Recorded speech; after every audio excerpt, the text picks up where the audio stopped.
J'ouvre le second débat de ce Sens Public. On se projette vers notre prochaine échéance électorale majeure, les élections municipales 15 et 22 mars prochains. Pendant les 10 semaines à venir, nous vous proposerons plusieurs focus sur les enjeux du scrutin, sur les différents partis politiques. On commence par le premier parti de France, le Rassemblement national. Comment est-il implanté aujourd'hui? Quelle est son ambition pour ces municipales? Première réponse en images. C'est Stéphane Duguet qui signe le reportage. Coucou chérie. Ici au marché de Noël d'Hénin-Beaumont en décembre, 2 semaines plus tôt à Wany, Marine Le Pen laboure le terrain dans son fief du Pas-de-Calais. Elle fait campagne aux côtés des candidats RN au municipal, une élection prise très au sérieux par le Rassemblement national. Il est évidemment important pour nous de s'investir sur les municipales, pour continuer à faire nos preuves. Il y a une forme d'entraide. Les députés vont venir aider les têtes de liste municipales et les têtes de liste aux municipales eux-mêmes sont le relais du travail des députés à l'Assemblée nationale. Le Rassemblement national va investir plus de 600 têtes de liste pour les élections de mars 2026. C'est plus qu'en 2020, mais c'est comparable au nombre d'investitures des municipales de 2014. L'objectif est simple, conserver les villes déjà aux mains du RN. Le parti en compte 15 dans toute la France, comme Perpignan, 120 000 habitants, la plus grande ville du parti dirigée par Louis Alliot. Pour le moment, le RN se garde bien de donner un objectif chiffré pour les élections municipales, mais le parti de Jordan Bardella lorgne aussi sur des villes comme Menton, Toulon ou Marseille. 3 communes dont les candidats sont des députés du parti d'extrême droite. Mais le RN veut aussi investir des candidats au-delà de sa formation. Le Rassemblement national, en plus de présenter des listes sous ses propres couleurs, soutient aussi des candidats aux élections municipales qui souhaitent œuvrer et s'investir à ses côtés aux élections municipales de 2026 sans pour autant estampiller leur liste. Un soutien en échange de la signature d'une charte d'engagement. Elle prévoit des mesures programmatiques comme faire de la sécurité la priorité numéro 1 du mandat. Autre engagement, parrainer le candidat du RN à la présidentielle et soutenir les listes du RN aux élections sénatoriales de septembre 2026. Quand on élit un maire, on élit également ensuite un sénateur indirectement, puisque les maires sont grands électeurs et ils élisent ensuite les sénateurs. Donc élire un maire de gauche, c'est élire un sénateur qui mettra en œuvre une politique de gauche pour le pays. Élire un maire macroniste, c'est élire un sénateur qui mettra en œuvre une politique macroniste pour le pays. Et élire un maire LR, c'est élire un sénateur qui ne sert à rien et qui mettra en œuvre lui aussi une politique macroniste pour le pays. L'objectif est bien là, obtenir un maximum de maires et de conseillers municipaux qui voteront ensuite pour des sénateurs Rassemblement national. S'ils sont plus de 10, ils pourront pour la première fois constituer un groupe politique au Palais du Luxembourg. Le Rassemblement national, premier parti de France, sauf au municipal. Voilà la question que l'on pose dans ce débat avec Jean-Yves Camus. Bonsoir, bienvenue. Bonsoir. Vous êtes directeur de l'Observatoire des radicalités politiques à la Fondation Jean Jaurès. Et je signale cet ouvrage collectif auquel vous avez participé, l'extrême droite en Belgique, édité au Centre de recherche et d'information sociopolitique. Valérie Gaz, bonsoir, et bienvenue. Vous êtes chef du service politique de RFI. Martial Foucault, bonsoir et bienvenue. Bienvenue. Vous êtes professeur à Sciences Po, directeur de l'IRSEM, l'Institut de recherche stratégique de l'école militaire, et vous publiez, c'est le 2 février, le Casse-tête démocratique, l'avenir des communes françaises aux éditions de l'Aube. Et Anne-Charlène Bézina, constitutionnaliste, éditorialiste pour Sens Public. Le Rassemblement national, premier parti de France, c'est les dernières élections, les européennes, les législatives de 2024. Pour autant, quelle est son ambition pour ces municipales, Jean-Yves Camus ? Alors, ces ambitions, il y en a plusieurs. Ouais. Il y en a une qui demeure, c'est de mettre un pied dans les conseils municipaux des grandes villes. Ça n'est pas nécessairement d'une utilité folle, parce que avoir 2 conseillers municipaux dans une ville, aussi grande soit-elle, c'est plutôt, j'allais dire, une victoire d'affichage. Ça montre qu'il y a une petite étincelle de vote RN dans des grandes métropoles qui sont hostiles au Rassemblement national par tradition. Le deuxième impératif, c'est d'essaimer. C'est d'essaimer par cercle concentrique à partir des fiefs municipaux du Rassemblement national pour conquérir des villes qui vont ensuite, quelle que soit leur taille d'ailleurs, si possible des villes de 15 000 et plus, mais pourquoi pas des villes de taille inférieure, parce qu'au fond ça constitue un maillage. Tout ça pour arriver à un résultat qui gomme un petit peu la contre-performance du scrutin de 2020, qui s'est déroulé, il est vrai, dans des conditions un petit peu particulières. Oui, avec la crise Covid, évidemment. Avec la crise Covid. Il y avait donc, après les élections de 2020, 840 élus Rassemblement National dans 258 communes, contre 1438 élus en 2014 dans 463 communes.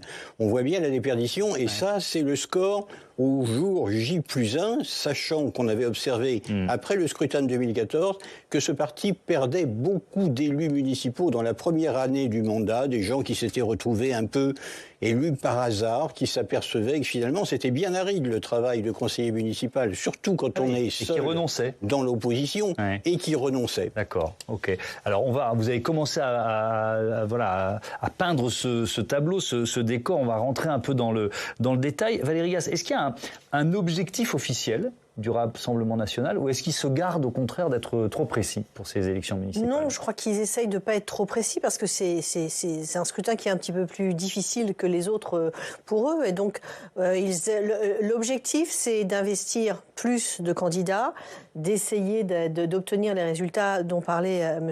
Camus, et puis d'éviter les brebis galeuses, peut-être, de permettre avec ce scrutin aussi, qui leur est moins favorable, de montrer qu'ils sont capables d'avoir des candidats respectables, et d'essayer d'effacer un petit peu les dernières législatives où ça avait un peu dérapé. Effectivement, cet enjeu-là, on va y consacrer du temps. Ce sera l'objet de la chronique d'Alexandre Poussard dans un instant. Martial Foucault, qu'est-ce qui permettra au Rassemblement national de dire qu'il a gagné? Une ou plusieurs grandes villes, même si on sait qu'il y a assez peu de chances qu'il en rafle plusieurs? Si on est très terre-à-terre, ce qui permettra au RN d'indiquer que cette élection municipale est un bon millésime électoral pour eux, je dirais, c'est d'atteindre peut-être cette cinquantaine de communes qu'ils pourraient gouverner, contre aujourd'hui une quinzaine de communes. Ce qui est très surprenant, je trouve, dans cette campagne, c'est qu'effectivement, pour rejoindre ce que vous disiez, le RN a peut-être des ambitions moins importantes que celles qu'on aurait pu laisser deviner après les élections législatives, où on montrait des cartes où le RN était arrivé en tête dès le premier tour dans beaucoup de communes. Et finalement, l'ambition va se résumer à peut-être 700, 800 communes où il y aura une liste RN. Rapportée aux 35 000 communes, ça peut paraître très très peu. Et donc, je dirais que la victoire du RN, elle se manifestera pas simplement par le gain d'une grande ville. Alors on pense à Perpignan, mais c'est vrai que le résultat des scrutins législatifs et européens montre que des villes comme Toulon, Saint-Étienne, n'oublions pas Marseille, Aix-en-Provence, Nice où une bataille s'annonce entre le candidat Éric Ciotti et le maire sortant, Estrosi. Finalement, je crois que la percée du Rassemblement national, elle se fera effectivement dans ces villes moyennes, cette France des sous-préfectures, entre 10 et 30 000 habitants. Ouais. Mais n'oublions pas qu'il y a un troisième et un quatrième tour. Parce qu'avoir beaucoup de conseillers municipaux, ça ne sera pas inutile pour les élections sénatoriales. Alors ça c'est l'objet de l'éditorial d'Al-Chalel dans un instant. Et puis un troisième tour sur lequel le Rassemblement national peut-être pour la première fois, ce sera historique, gouverner une intercommunalité. Et quand on regarde certains départements, le Vaucluse, le département de l'Aisne, peut-être même le Pas-de-Calais ou le Var, on se dit que la marche n'est pas si haute pour que le Rassemblement national définitivement s'institutionnalise dans toutes les strates de gouvernance territoriale. Une intercommunalité, c'est du pouvoir, c'est beaucoup d'argent aussi. Donc c'est vraiment un enjeu qui est loin d'être anodin. Mais si je vous entends les uns et les autres, alors en nombre de voix, le RN premier parti de France au soir du premier tour du municipal, c'est impossible, Jean-Yves Camus? En nombre de voix, c'est difficile. Oui. Mais attention à ne pas être aveuglé par cette histoire de savoir qui sera au premier rang en nombre de voix. parce que ça vient d'être dit, les enjeux sont ailleurs. Il y a celui effectivement des intercommunalités, il y a celui de ce qu'on engrange pour les sénatoriales, mais on a vu tout à l'heure cette charte que le Rassemblement national entend faire signer à celles et ceux avec qui il pourrait éventuellement s'allier. Donc c'est des candidats sans étiquette ou sans l'étiquette du RN, c'est ça, hein, ou sans l'étiquette, mais qui devront quand même adhérer à un certain nombre de valeurs fondamentales.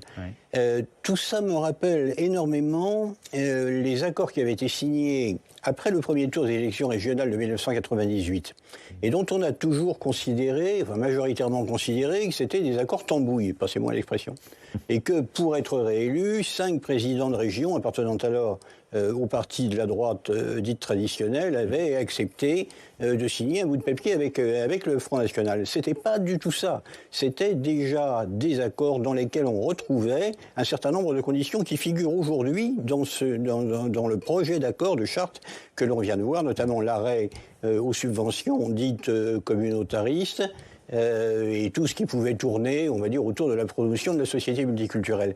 Tout ça avait été signé en connaissance de cause, et je pense qu'il se trouvera encore des élus, cette fois-ci, pour accepter de sauver leur siège ou de le gagner en signant ce type de papier.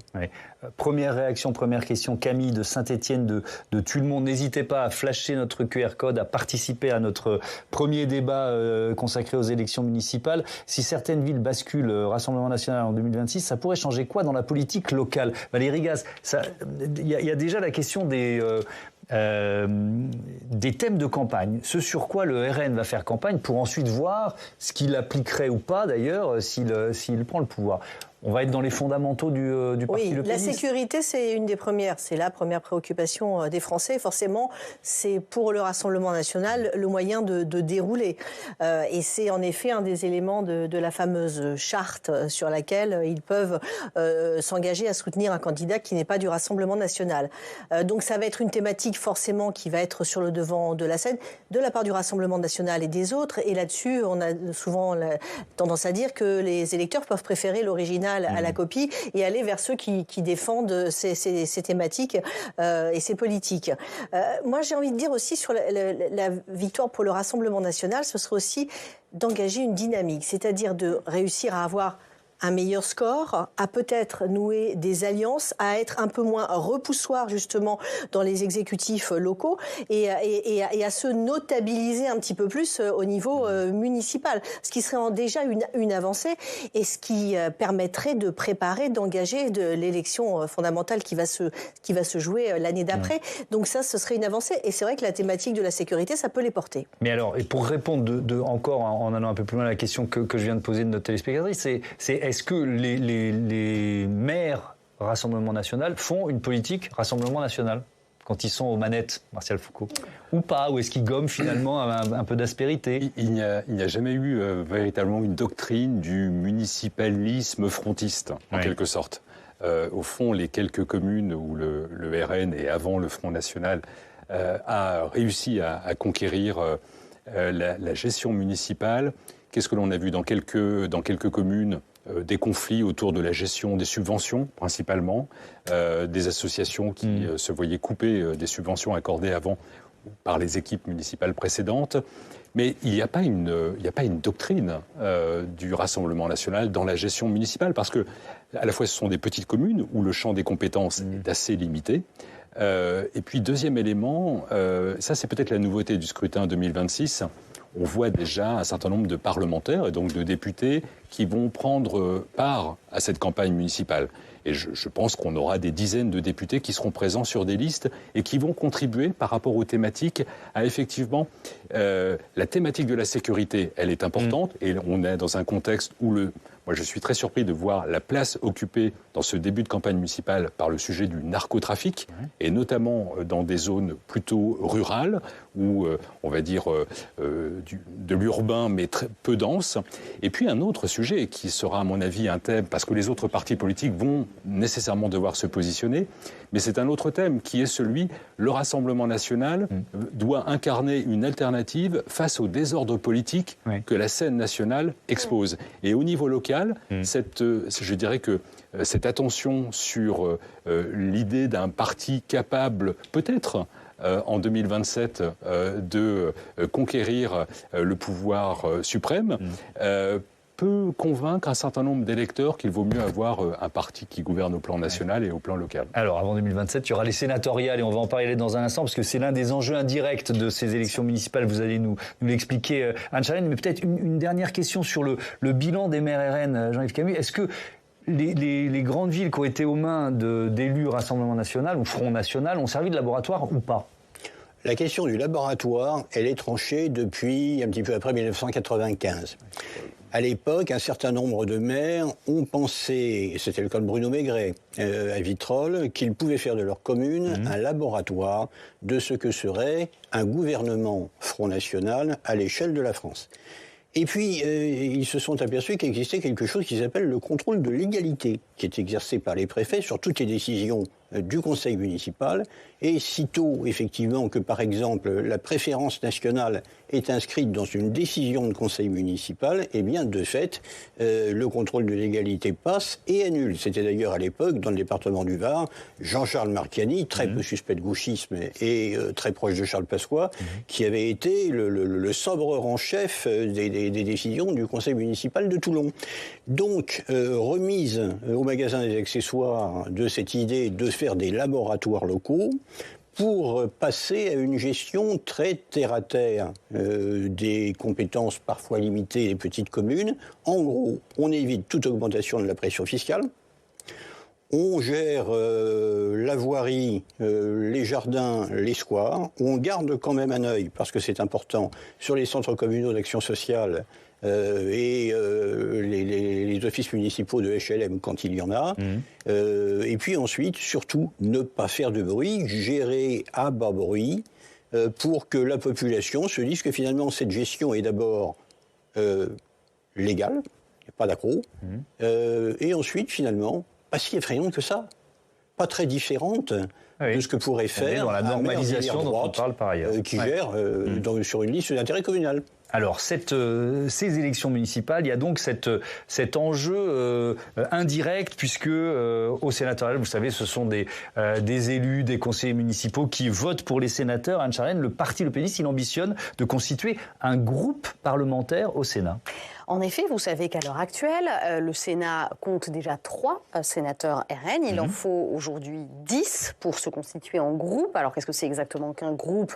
Au fond, c'est tout simplement un rassemblement idéologique, en tout cas, au sein d'une assemblée.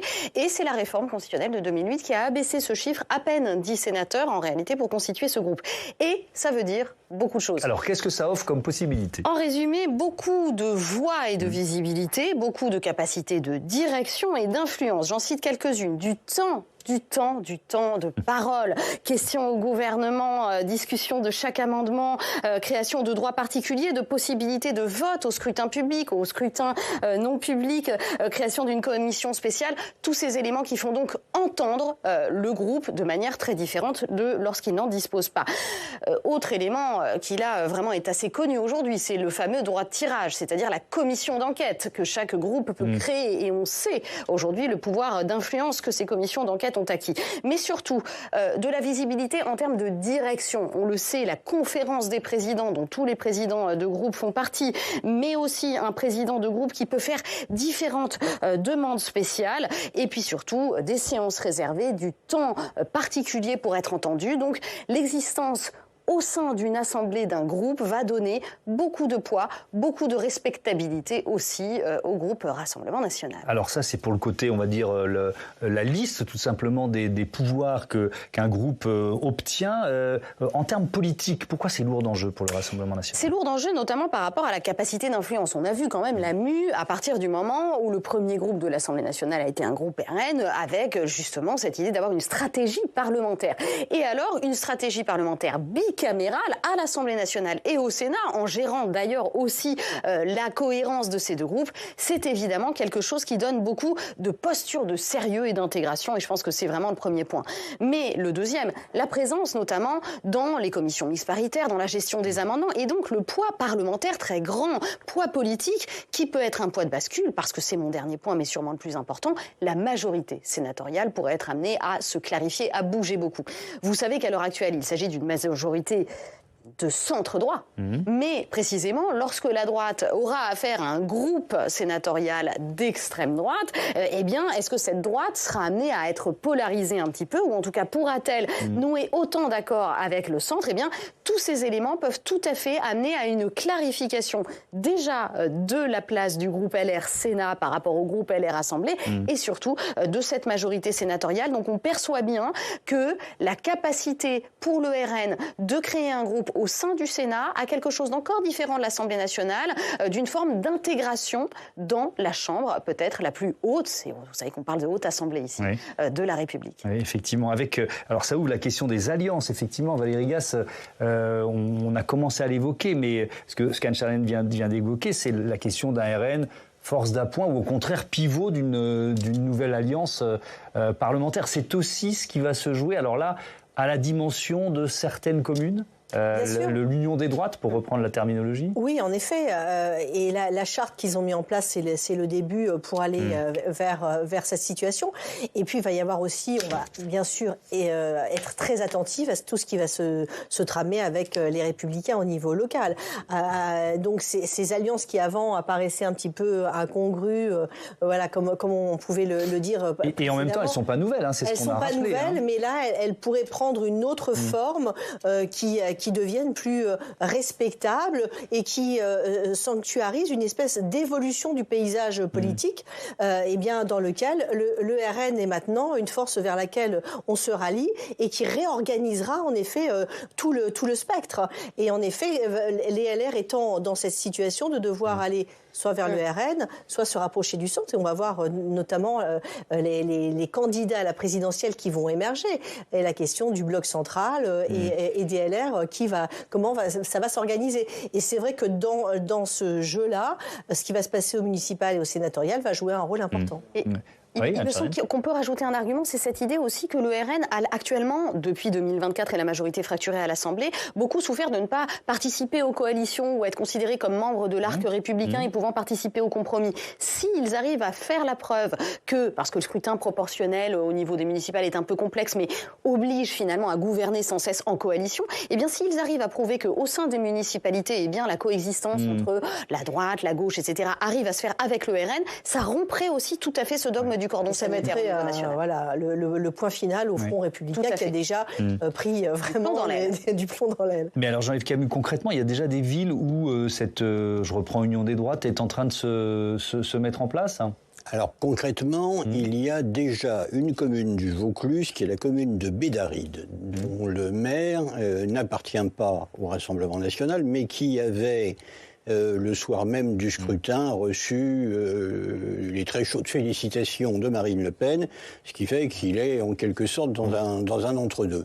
Mais mis à part ça, il n'y a pas de municipalité d'union. Il n'y a pas de municipalité d'union et il y a désormais au sein de LR des gens, je pense à Julien Aubert dans le département du Vaucluse, à Florence Portelli dans le Val d'Oise, à Valérie Pécresse qui a fait une déclaration à ce sujet récemment, des gens qui commencent quand même à ouvrir un petit peu les yeux et à se dire finalement les alliances, à terme, c'est notre disparition. C'est-à-dire qu'ils commencent à comprendre que la véritable stratégie du Rassemblement national, ça n'est pas de gouverner en coalition, c'est pas un objectif ultime, c'est de gouverner en coalition pour manger finalement leurs alliés du jour et pour être les messieurs et madame plus sur les sujets que nous venons d'évoquer, qui sont des vrais sujets. Hein. La sécurité en milieu rural, le narcotrafic en milieu rural, les incivilités en milieu rural. Il faut se rappeler que les maires qui sont le plus en but aux incivilités de leurs concitoyens, ce sont les maires des petites communes. Ce sont eux souvent qui sont sur le point de raccrocher les gants parce que la situation dégénère. Donc, il va y avoir des majorités d'idées. C'est ça qui va être intéressant. C'est que finalement, le thème de la sécurité, il est absolument central parce qu'il permet de constituer des majorités d'idées sans tomber dans l'outrance de la préférence nationale, sans traiter directement de la question de l'immigration. Mais il y a des villes où ça ne passe pas. Alors, c'est une déclaration. Je vais parler de Marseille. On va voir trois unes de presse à la suite des déclarations de Martine Vassal, la candidate qui est investie par LR, Horizon Renaissance. Et puis, après ces déclarations, il y a quelques jours, par les centristes de l'UDI, qui avaient fait naître le soupçon, je reprends ces termes-là, d'une alliance possible avec le Rassemblement national avant de se rétracter. On va voir le titre de l'Opinion, du Monde ou de l'UMA. Martial Foucault, à Marseille, on va voir ce qui se passe, mais il y a des villes dans lesquelles ce sera beaucoup plus visible que d'autres. Enfin, j'essaye de reprendre ce que vous disiez. Dans une petite ville, faire un accord sur le thème assez consensuel de la sécurité, ça peut passer. À Marseille ou dans d'autres grandes villes, évidemment, ça va être beaucoup plus compliqué. Oui, mais même dans des villes moins grandes, ça va être très compliqué parce que peut-être une nuance par rapport à ce que disait Sharon Belzia. Le mode de scrutin municipal est très particulier. Il donne un tel avantage à la liste qui est arrivée en tête à l'issue du premier tour, si elle dépasse 50%, ou du deuxième tour, que parfois on peut totalement s'affranchir de constituer des alliances parce qu'on sera majoritaire dès qu'on arrive en tête et on aura des situations de triangulaire, de quadrangulaire. La motivation pour constituer des coalitions LR et RN, elle n'est pas si évidente si LR envisage d'être en tête. Et alors, dans l'autre sens, je vais vous laisser continuer, parce que ça va dans le sens de ce que vous êtes en train de nous dire. Philippe, qui nous écrit d'Annay-sur-Marne, est-ce que dans les élections locales, le Front républicain marche mieux ? On peut retourner la question. En 2020 et 2014, on a eu très très peu de situations dans lesquelles le RN était en situation de menacer ou de faire voler en éclats, parce qu'on a le clivage gauche-droite qui marche et qui s'applique très très bien pour les élections municipales. Donc la quinzaine de communes remportées par le RN n'a pas enclenché de la part des chefs de partis politiques des messages ou une politique de front républicain. Et je pense que pour le scrutin de 2026, nous n'aurons pas non plus d'appel d'un front républicain ou d'un arc républicain. Toutefois, il y a peut-être un élément qui vont dans votre sens, Thomas. C'est effectivement, ce sont ces villes où aujourd'hui le candidat ou les listes LR se sentent menacées dès le premier tour. Et pourrait disparaître dès le premier tour. L'alliance, elle ne se fera probablement pas entre le premier et le deuxième tour, mais elle se fera dès le premier tour. Et je crois qu'on va davantage assister des alliances d'avant-premier tour que des alliances entre les deux tours. Avec un autre enjeu de ces élections municipales, vous avez commencé à l'évoquer rapidement tout à l'heure, la question de ces candidats du Rassemblement national qui se révèlent indésirables, si j'ose dire. On en parle avec Alexandre Poussard. Rebonsoir Alexandre, puisque malgré les polémiques des législatives de l'an dernier, il y a 2 ans, puisqu'on est en 2026, de 2024, le Rassemblement national continue d'investir un certain nombre de candidats et de candidates au passé problématique. Oui, des candidats qui ont tenu par le passé des propos soit racistes, homophobes ou sexistes, qui avaient créé la polémique effectivement lors des législatives 2024. Jordan Bardella les avait qualifiés à l'époque de brebis galeuses. Mais selon une enquête de Mediapart du mois dernier, une douzaine de ces candidats problématiques en 2024 ont été réinvestis en 2026 par le Rassemblement national aux élections municipales. Un exemple, Quentin Macoulot, candidat à Belfort, est épinglé pour un tweet où il recensait, je cite, 72% de prénoms à consonance étrangère dans son département. Et je le cite encore, il n'a même pas compté les prénoms Élie et Samuel d'origine hébraïque. L'intéressé dénonce, je cite, un tweet exhumé et détourné à des fins bassement politiciennes. Autre exemple, le Rassemblement national a investi Nathalie Aubert au municipal à Colmar et lors des dernières législatives, l'un de ses posts sur les réseaux sociaux en 2023 avait créé la polémique où elle publiait la couverture de la BD Tintin au Congo à côté d'une photo de migrants, de personnes noires et associée au titre Le Congo chez Tintin. Et puis dernier exemple, à Orléans, le Rassemblement national a investi Anthony Zeller malgré l'un de ses tweets de 2022 où il commentait une photo postée par la députée insoumise Mathilde Panot, une photo située dans le département de Seine-Saint-Denis avec ce commentaire et cette question, c'est où en Afrique ? Point d'interrogation. Alors interrogé par Mediapart, il regrette, je cite, une plaisanterie de très mauvais goût. Et certains candidats RN ont aussi tenu des propos homophobes ou sexistes par le passé. Oui, comme Virginie Dorsan, candidate du RN au municipal à Fougères en Ille-et-Vilaine. Et il y a 10 ans, selon le journal Le Monde, elle qualifiait, je cite, de propagande idéologique abominable une campagne de prévention contre le sida à destination des personnes homosexuelles. Elle a aussi considéré publiquement que l'avortement était une régression sociale. Et puis, on peut citer la déléguée du Rassemblement national dans le département de l'Indre, candidate à Châteauroux, qui a qualifié la députée insoumise Danielle Obono de morue dans un post sur les réseaux sociaux. Alors, on a cité un certain nombre de dérapages. Pourtant, la direction du Rassemblement national assure avoir tiré les leçons des législatives de 2024. Oui, début décembre, lors de la conférence de presse de lancement de la campagne municipale du RN, le directeur de campagne, Julien Sanchez, l'affirmait, je le cite, « Il ne suffit pas de vouloir être candidat du Rassemblement national pour l'être. On a reçu énormément de candidatures. Chaque candidat a passé une audition avec un jury d'élus locaux. Et nous avons refusé beaucoup de candidats. 30% ont été recalés, affirme-t-il au journal L'Opinion. Selon le média France Info, le parti a même fait appel à une entreprise spécialisée dans la réputation numérique pour détecter sur Internet la moindre publication à caractère raciste ou homophobe des candidats investis. Mais au sein de la direction du parti, eh bien, il y a quand même certaines déclarations qui posent question, et notamment celle de Julien Sanchez, le directeur de campagne. C'était le mois dernier. Il s'en prenait à Jean-François Copé, le maire de Meaux, en Seine-et-Marne, qui organise dans sa ville une compétition de foot, la Coupe d'Afrique des quartiers. C'est une compétition qui rassemble des équipes qui représentent les diasporas africaines.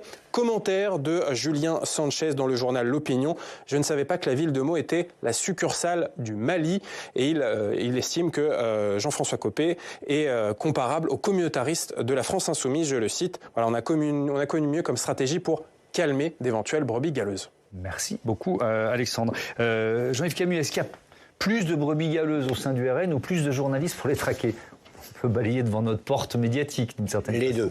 Les deux. Il y a, et le RN le sait, des médias spécialisés ou des médias généralistes qui ont une newsletter spécialisée, qui regardent dans les profondeurs de l'Internet et des réseaux sociaux toute déclaration, aussi vieille soit-elle, qui pourrait être utilisée contre le Rassemblement national. Donc ils savent qu'ils ont les yeux sur eux. En même temps, est-ce qu'il y a plus de candidats racistes et antisémites qu'avant? Non, il y en a moins. Il y en a moins par rapport à l'époque de Jean-Marie Le Pen, mais ce qui est fondamental, c'est que l'opinion publique ne semble pas extrêmement réceptive à l'exhumation de ces tweets ou de ces déclarations problématiques. Ça, c'est le premier point. Le second point, c'est que le parti dit avoir beaucoup de candidats. Moi, je veux bien, mais j'en suis pas si sûr. C'est-à-dire qu'à un moment donné, l'une des explications possibles dans un certain nombre de villes au fait de reconduire quelqu'un qui visiblement est problématique, ben, c'est qu'en fait, il n'y a personne d'autre qui veut y aller. Et que si vous voulez présenter une liste, alors vous pouvez évidemment choisir de faire l'impasse sur les villes et de ne pas présenter une liste, mais si vous voulez en présenter une, faut faire avec le matériau local que vous avez, et il n'est pas toujours à la hauteur des engagements. Allez, un mot là-dessus, rapide, Martial Foucault, parce qu'il nous reste le chapitre consacré au procès en appel de Marine Le Pen, qui va se dérouler à partir du 13 janvier, et qui peut-être, on verra bien, influer sur le résultat de ces élections municipales. Mais sur la difficulté du RN à trouver des candidats, moi ça me surprend que ce soit encore vrai aujourd'hui. Non, mais je pense que ça correspond aussi aux déclarations du directeur de campagne, Julien Sanchez, en disant on va viser la qualité plutôt que la quantité. Donc, en ayant un nombre de candidats et de villes ciblées plus faible que ce que le scrutin législatif aurait pu laisser espérer, ça veut bien dire qu'il y a sans doute une difficulté pour convaincre un certain nombre de listes de se composer, parce que c'est pas un candidat, c'est une liste qu'il faut composer, et donc en moyenne, une trentaine de colistiers.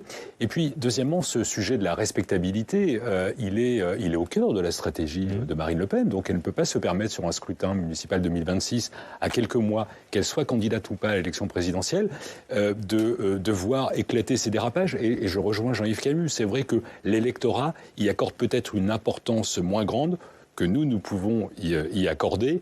Et le jour du vote, en général, exception faite et on a vu pour la campagne 2024 de propos soit antisémites ou de propos sexistes rejaillir sur le résultat final, mais c'est très très faible. Donc non, je pense que oui, le Rassemblement national n'a peut-être pas tant de difficultés que ça à convaincre des gens de se porter candidat, mais le Rassemblement national a fait le choix d'opérer une véritable saignée dans le profil. Et je rappelle qu'en 2014-2020, un bon indicateur, c'était la jeunesse des candidats. On avait un parti qui avait des candidats, une moyenne d'âge de 35 ans.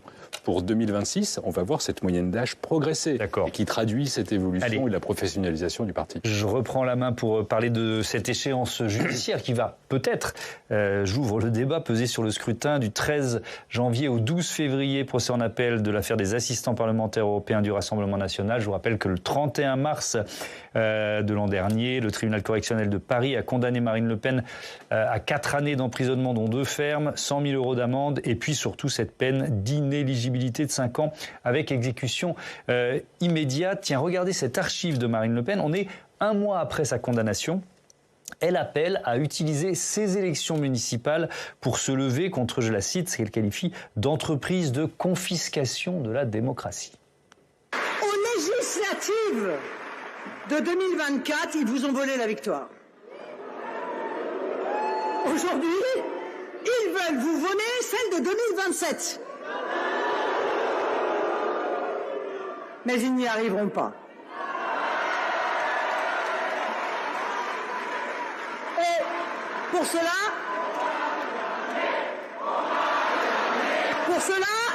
j'ai besoin de vous maintenant.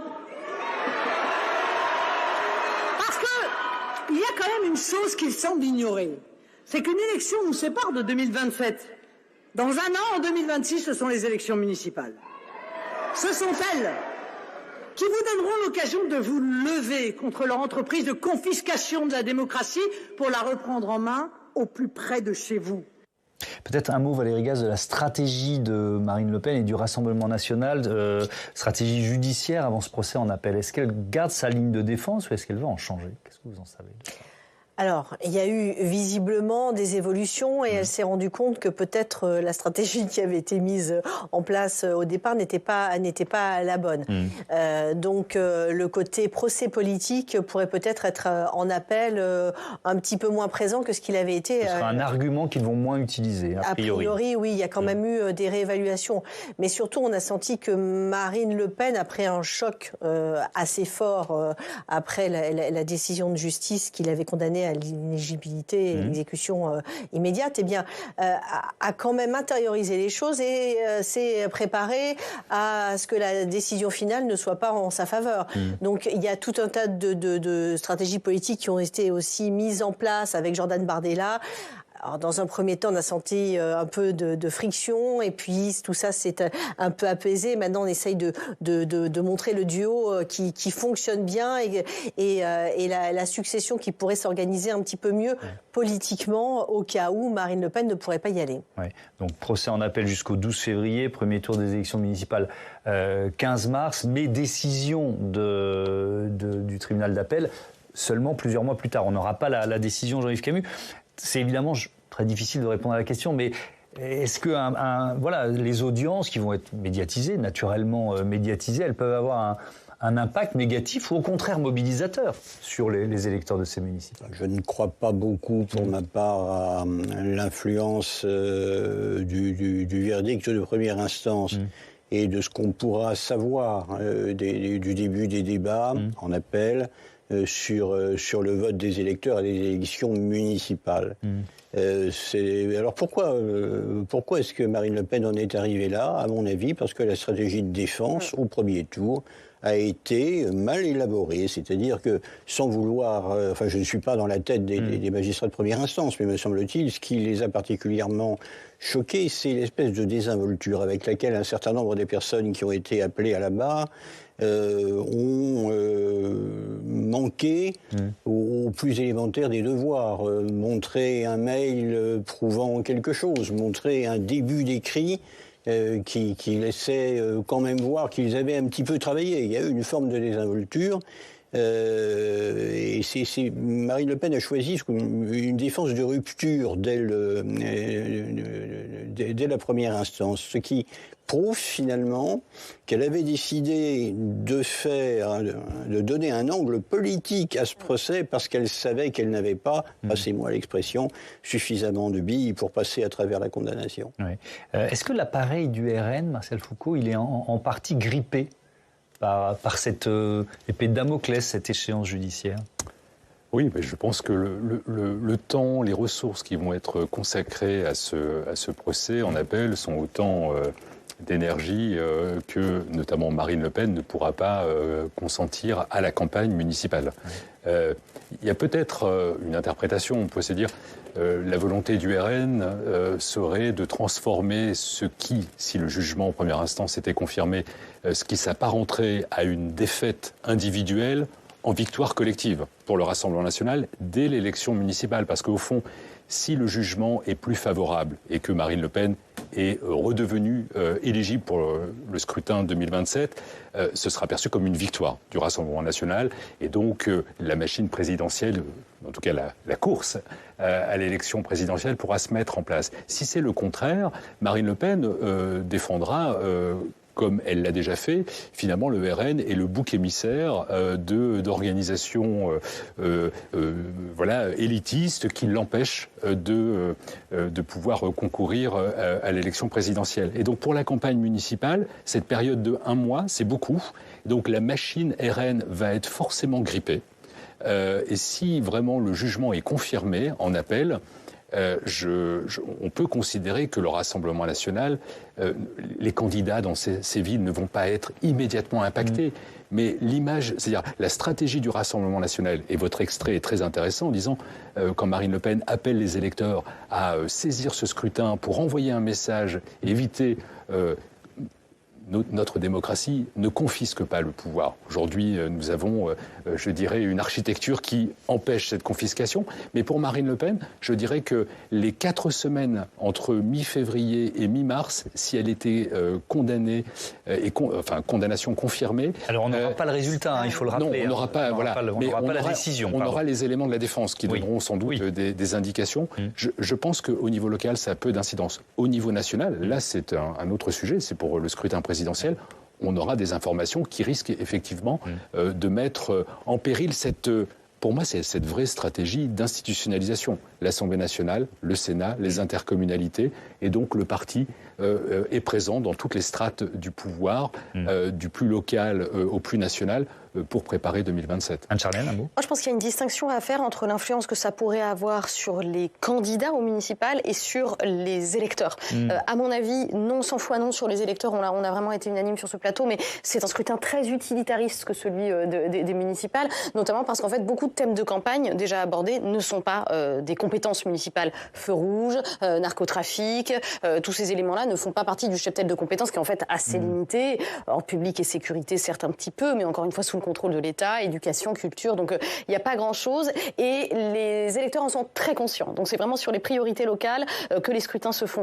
En revanche, je pense notamment au parallèle Mané-Pulide en Italie.